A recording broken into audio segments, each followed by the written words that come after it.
Let's talk about Bronny James and LeBron James for a minute or two. We got to witness unofficial history the other day, seeing LeBron and Bronny James on the basketball court at the same time.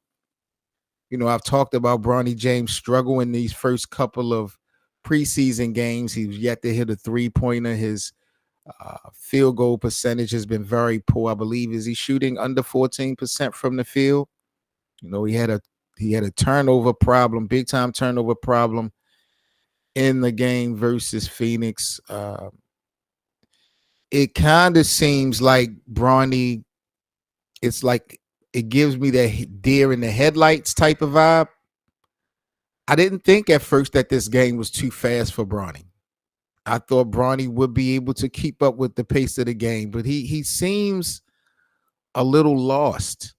And I hate to define him like that off of one game because I didn't feel like that after the first game versus the Timberwolves. I saw a little bit of upside in the game versus the Timberwolves, but watching this game versus Phoenix and then just looking at the summer league and, you know, listening to some of the critics, what they have to say about his game, what their concerns are, it does lead you to believe in a way that Bronny James may not actually be ready, for this actual opportunity. I don't want to really hate on him and anything like that, but you got to be kind of, I guess, concerned when a couple things that I like about Bronny overall. If I had to kind of put it into a box, we talked about it before. I feel like especially JJ Reddick has alluded to this as well. He's easy to get along with. He's easy to coach and mentor.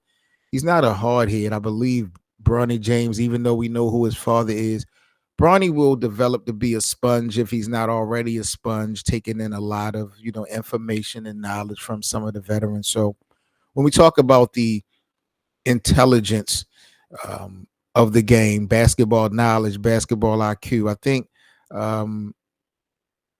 that's going to always be a plus for Bronny. The turnovers now, he's making some bad mistakes, but that's going to come with time. I think his defensive intensity, his willingness, and his commitment on the defensive end is really what's at the end of the day the make or break for Bronny having any type of career in the NBA, especially when his dad is gone. But right now, if you asked me a week ago, would Bronny be in the G League? Would they send him down?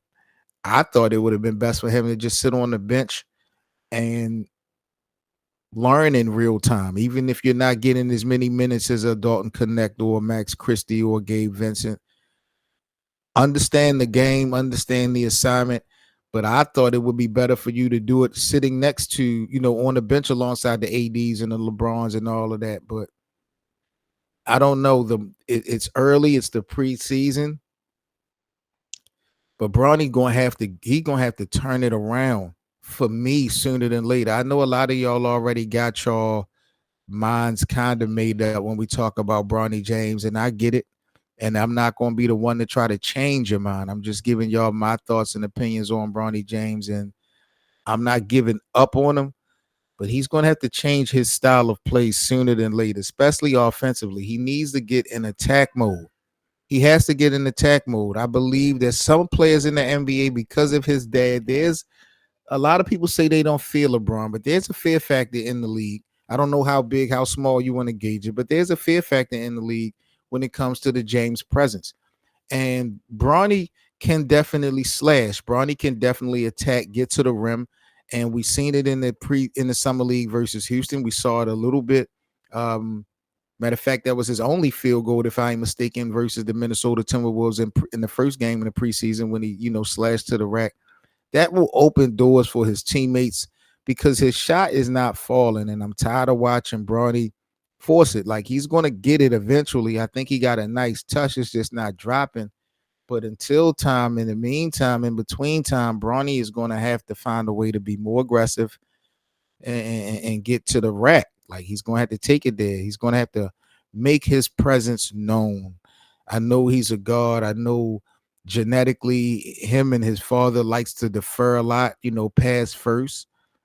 But because of all the criticism and the lack of production that Bronny James has been displaying early on, he gonna have to get tougher. He gonna have to get a little bit meaner. I know he's very grateful to be in this opportunity, but who knows how long you're gonna get this opportunity. You got to make, the best of it. And I believe Bronny is definitely in the gym working out. He's always been working out. I don't feel like Bronny is taking this opportunity for granted.